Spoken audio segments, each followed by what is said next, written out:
What's happening, guys? Welcome back to another YouTube video. Just wanted to talk about the shaking of the wobbly feeling that you normally get when you lower your all-wheel drive Lexus GS350. And I believe this is only on the 3rd gen. I'm not sure about the 4th gen, which is the last gen, I guess. So I've had these coilovers now for, I believe, a couple months, and I haven't had that issue with let's say the steering wheel shaking or the car shaking or wobbling. And I think a lot has to do with maybe it doesn't happen immediately, maybe it happen after a few months, I don't know, but I'm on my 2nd month. But what I wanted to explain is what I did is when I lowered this car, I didn't lower it that much. I only lowered it 1 inch on the front and 1 inch on the rear, so it's pretty much a 1 inch drop. And then you have to put in account that I also went with 18-inch rims or wheels. So the wheels that come with this car are 17-inch, so I went with the 18-inch. Now the tire profile is a little bit more skinny. The 17s had a 55 width, right? So the ones I have right now, I believe is 45. Don't quote me on that, I forgot. Either 40 or 45. I'll check when I get out, but I believe it's a 40. Yeah, so I think all that has to do with it too as well. I'm not sure, since the car's not that low. And again, if it's gonna shake later on, I'll let you guys know. But right now the car's been perfect. I've been driving it a lot. Like right now it's 3:25 in the morning and I'm headed to DC. The roads there are pretty rough. They usually a bunch of potholes. I'm always going, you know, there's no way to avoid those potholes, so a lot of times that I hit them, the car is very comfortable. Like I say, these are true hard coilovers. Maybe they're different. And also, people that lower these cars, maybe, and I could be wrong, maybe they don't use the all-wheel drive coilovers. I may sound dumb by saying that. I'm just saying, you know, because these are all-wheel drive coilovers. Maybe that has to do with it. I'm not sure. Or maybe the brand has to do with it. Maybe true hard coilovers don't really make the car shake or rattle. I mean, not rattle, but vibrate, I guess. So yeah, I just want to put that out there, and you know, just to let you guys know that the car has been good. Right now we're doing almost 80 miles per hour, and there's been times I've been even at, you know, in Mexico at 100 miles per hour sometimes, you know, because again, people here in Mexico drive pretty fast, so when they tailgate you though, you have to move a little bit faster. So right now it's the middle of the night technically, so not too many cars out there, so I can move at my own pace. Yeah, man, but I just want to let you guys know that the car is good. Right now, see, I'm 82 and not shaking at all, not shaking whatsoever. So I would hate for this car to start shaking and put back the stock suspension back in. I'll hate that because I really like the stance that he has. If you guys haven't watched the video when the car was lowered, I'll probably put it in the description below. That way you guys can go in and see how it is. But yeah, 1 inch front, 1 inch rear. Now the rear do sit a little bit lower. The back side also set lower when he had the stock suspension. So that was to be expected. We're in the nation's capital right now. This is probably, this is probably the smoothest part of DC we have. Well, I'm pretty sure there's other smooth places, but yeah, again, car is good, rides very comfortable. The only part that this car may ride a little bit rough with this suspension is on slow speeds, like if you're hitting a lot of bumps, you know. But if you're going a little bit fast or faster, you won't feel them. So yeah, oh man, person sleeping at the light, man. Come on, man, it's time to go. It's like slow motion. The light's on green and it's like, well, should I go, should I not? People here, the way they drive sucks, man. I can't follow this guy. He's falling asleep. There's no way. So anyways, this is for those familiar with DC, this is K Street. Again, we're driving in the city now though, so yeah, car goes well. Right here, I know the other car is a little bit more bumpy. The Subaru is bumpy here, but yeah, it's pretty smooth. So at the end of this tunnel, there's a camera. So DC, what they would do, they will install cameras in places that you would not think, like right here. you'll probably speed up, and then next thing you know, there's a camera. Let me see if I can show you.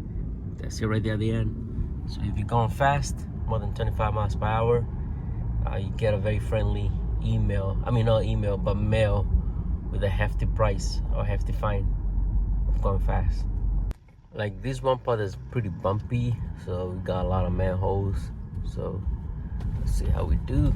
Yeah, we did not bad. The reason I don't speed between these traffic lights, you see that guys, he sped up, but we're gonna get pretty much locked in at every light. So early in the morning, every light here is red. So after this one turns green, the next one is red. That's just how it is here though. So that's why I don't even bother even going fast, because going there to stop anyways. And that's what people don't realize. You know, like, see this guy, you're gonna stop anywhere, so it's not like you're going anywhere. So but to each their own, you know. So yep. Yeah, I'm gonna get away from this stuff, because I also don't want to hit all the potholes just to show how the car rides, because yeah, that's not me. Gotta take care of your stuff, man. Nobody's gonna pay for your stuff when it's broken. You know, not a stranger outside won't be, hey, notice your car is broken, let me fix it for you. Nope, it's all your money. So it's the way you take care of things. Things will last longer, how you maintain them, etc. Alright guys, this is the next day, Friday. I know when I took the video yesterday, it was a little bit dark, so you can see the steering wheel. The steering wheel does not shake, so I wanted to at least do this video during the day as well, so you guys can see actually the car does drive straight, does not vibrate, does not shake. Car is good. So yeah, true hot coilovers, only 1 inch front, 1 inch rear drop, and seems to be doing well. So all the best if you're trying to make your all drive GS350 Lord. Maybe in time it might start vibrating, I'm not sure though, but for now it's been almost 2 months and it's good. So it's a good experiment. I guess if you don't lower it too much, then it should be good. Because the one thing I didn't like about these cars, even in stock height, they came way too, the gap on the front was just way too much, for especially for a luxury car. If you look at cars like Mercedes-Benz, BMWs, they always seems to sit a little bit lower. I know. So this car sat way too high. I just didn't like that gap. It bothered me, and it was meant to be a comfortable car. The car was incredibly smooth, I'm not gonna lie, but with the coilovers, it's a little bit more sporty, but still retain its smoothness. So and like I said on the last video though, on cornering, this car handles really well, extremely well, to say the least. So alright guys, just thought I'd put that in there real quick. So do I regret getting the coilovers? No, I do not at all though. They made this car sit a lot better, has a better stance. The wheels I do kind of regret getting them, just because that there were Subaru wheels and they did not fit, so I actually spent more money to get them to fit, because I didn't feel like selling them. Other than that, they look great on the car. Did I achieve what I wanted to achieve? Yes, because I wanted this car to look like an OEM plus.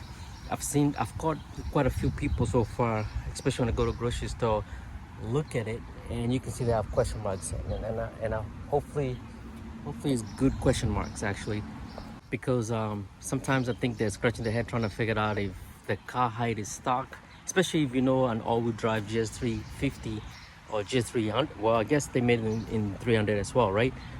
They kind of suck when you lower them. They have issues, so a lot of people don't lower this car at all just because of the vibration issues. So I've been grateful enough not to have that issue. I believe one of the things that probably worked for me is I also didn't lower the car that much, because again, I was going for a look that you're going to kind of question yourself, is this car lowered or is it not lowered? You can tell it has a stance, but you really can't tell if it's lowered or not, you know. So that's the kind of look I was going to. I know some people like the slam look. I'm not a big fan of it anymore, especially now that I'm a little bit older now. And also, I'm not sure, you know, it's also good to get the right coilovers. I know these are actually all-wheel drive coilovers, so maybe that's a problem. I'm not sure. So far, no issues with vibration or anything like that though. So I do not regret doing what I did with the car. The car is a lot better now. Yeah, so far so good, man. I like the car. Yeah, the car was really dirty. I haven't washed it in like a month because it's been raining a lot, and I just washed it right now. It's supposed to rain on Saturday and Sunday, So hopefully I don't have to drive those 2 days, or if I do drive, I drive when it's dry. So yeah, I'm tired of, you know, I try to keep my rides clean, and seeing them dirty makes me feel bad. Anyways, guys, thanks for watching. Hopefully you guys enjoyed the video, and hopefully this answered a lot of questions that you guys may have had. There's another gentleman just the other day asked me what kind of percentage tint I have. This is 20%. Reason I got 20% is because of my bright interior. As you can see, my interior is pretty bright, so that's the reason I went for that. But on the front, as you can see, I went ahead and got the seat covers, so it's actually darker. So yeah, but that's the only reason I went with 20%. Normally I go with like the 30%, you know, like on the Subaru is 30%, so you can see me clearly inside the car. But with the Lexus, especially at night, you can't see who's inside the vehicle. So yeah, but that's the only reason I went with it though. So far I haven't had any issues with it. I haven't been pulled over or anything like that, knocking on air or wood, I guess. Yeah, so anyway, thanks for watching. Hope you guys have a wonderful rest of your week ahead and the weekend coming up. Enjoy, and thanks for watching. Thank you. Bye.